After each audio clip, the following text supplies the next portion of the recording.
One after another, they arrived in Beijing: presidents, prime ministers, kings, CEOs, diplomats. Their planes landed quietly, but the message was loud. In just a single year, leaders from every corner of the world made the same journey to China. From Europe to the Middle East, from Africa to Latin America, the traffic toward Beijing accelerated. Why? Why are nations with vastly different ideologies, economies, and alliances all increasing engagement with China at the same time? Is this simply about trade, or are we witnessing something much larger, the beginning of a new global order? Because beneath the ceremonies, handshakes, and red carpets lies a deeper reality. The world economy is changing, power is shifting, and every major nation is trying to secure its place before it's too late. Tonight, we uncover the real reasons why the world is turning toward China and why this moment may define the next century. For decades, the global system revolved around one center of gravity. The United States dominated finance, Europe dominated high-end industry, and China manufactured the world's goods. But globalization changed everything. China did not remain the factory of cheap labor for long. Instead, it transformed faster than almost any country in modern history. Hundreds of millions escaped poverty. Entire megacities emerged. Infrastructure expanded at a scale the world had never seen. High-speed rail lines stretched across thousands of kilometers. Ports became the busiest on Earth. Factories evolved into advanced technology hubs. Then came the turning point: the trade war, the pandemic, the energy crisis, the fragmentation of supply chains. Suddenly, countries realized something uncomfortable. The global economy depended on China far more than they imagined. Even nations seeking to reduce reliance on Beijing discovered a difficult truth: there was no easy replacement. China wasn't just manufacturing toys and textiles anymore. It dominated solar panels, electric vehicles, batteries, rare earth processing, industrial machinery, consumer electronics, strategic supply chains. In many sectors, China had become structurally indispensable, and world leaders knew it. That is why diplomacy intensified, not because countries necessarily trusted each other, but because they needed each other. Every leader visiting China understands one thing: access to the Chinese market can shape the future of an entire economy. China has over 1.4 billion people, a middle class larger than the entire population of the United States and Europe combined. For exporters, investors, and multinational corporations, that market is impossible to ignore. German automakers rely heavily on Chinese consumers. Middle Eastern energy producers rely on Chinese demand. African nations rely on Chinese infrastructure financing. Latin America depends on Chinese commodity imports. Southeast Asia is deeply integrated into Chinese manufacturing networks.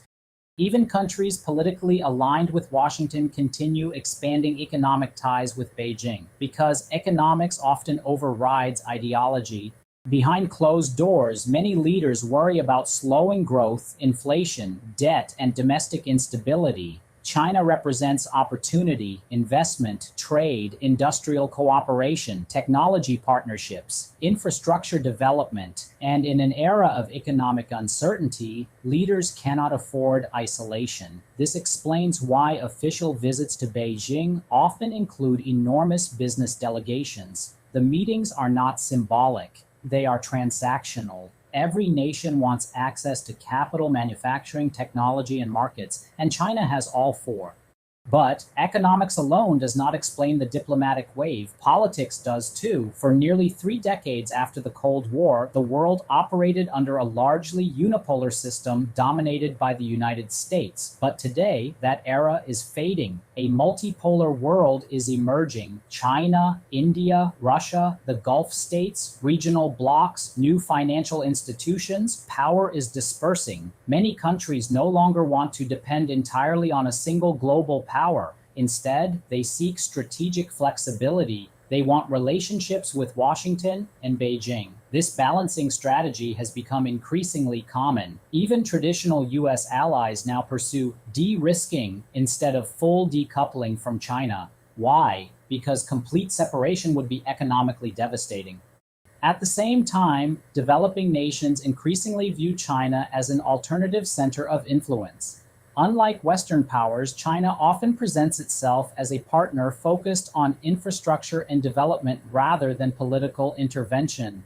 Whether that perception is fully accurate or not, it resonates across much of the global South, especially in nations frustrated with Western financial systems and international institutions. As a result, Beijing has become a diplomatic crossroads for countries seeking leverage in a changing world.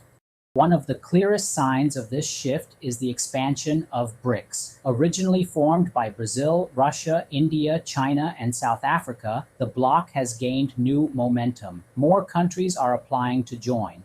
Why? Because many nations want alternatives to Western-dominated financial systems.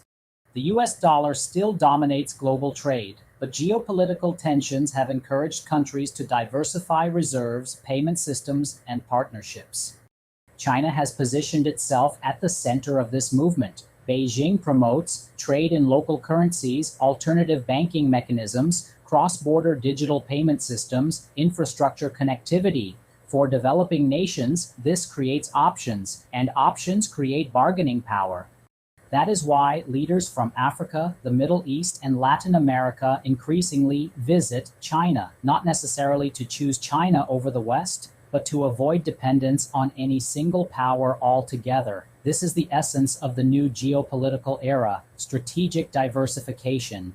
Another major reason leaders are visiting China is technology. The global AI revolution is accelerating. Semiconductors, quantum computing, robotics, electric vehicles, green energy. These industries will define the future global economy. And despite sanctions and restrictions, China remains one of the world's largest technological powers. Many countries want access to Chinese EV technology, telecommunications infrastructure, renewable energy systems, AI cooperation, manufacturing expertise. China's dominance in battery production and green technology has become particularly important. As nations race toward energy transition goals, Beijing controls enormous portions of the supply chain: rare earth minerals, battery refining, solar manufacturing. This gives China immense leverage. World leaders understand that the future economy may depend on sectors where China already leads, and they do not want to be left behind. Perhaps nowhere has China's growing diplomatic influence become more visible than in the Middle East. For decades, the region was primarily shaped by American power, but recently, China has expanded its role dramatically. Beijing brokered diplomatic breakthroughs, expanded energy partnerships, increased infrastructure investments, strengthened ties with Gulf monarchies. Why are Middle Eastern leaders increasingly engaging China? Because China offers something extremely valuable: massive energy demand without direct military entanglement. China buys oil, invests in ports, builds industrial zones, funds infrastructure. And unlike many Western powers, it generally avoids public criticism of domestic political systems. This makes Beijing an attractive partner for governments seeking economic modernization without external political pressure.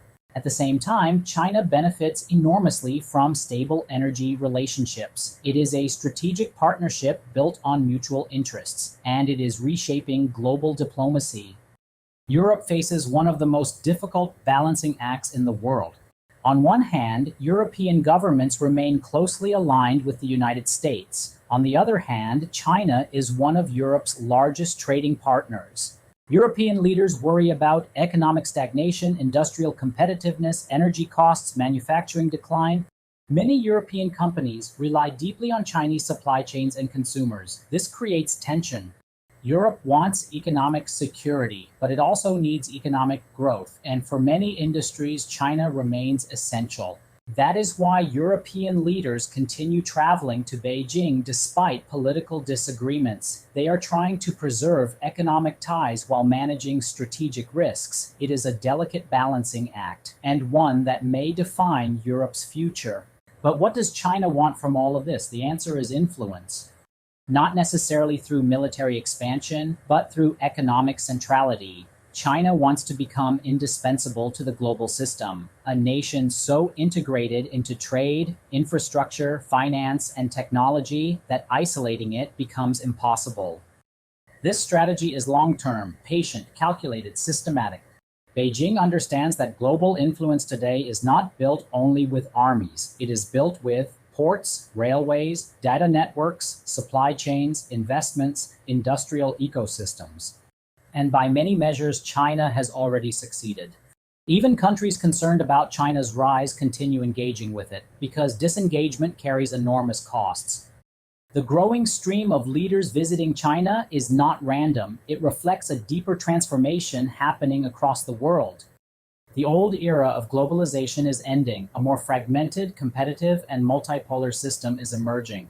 Countries are hedging their bets, building multiple alliances, diversifying trade, seeking flexibility.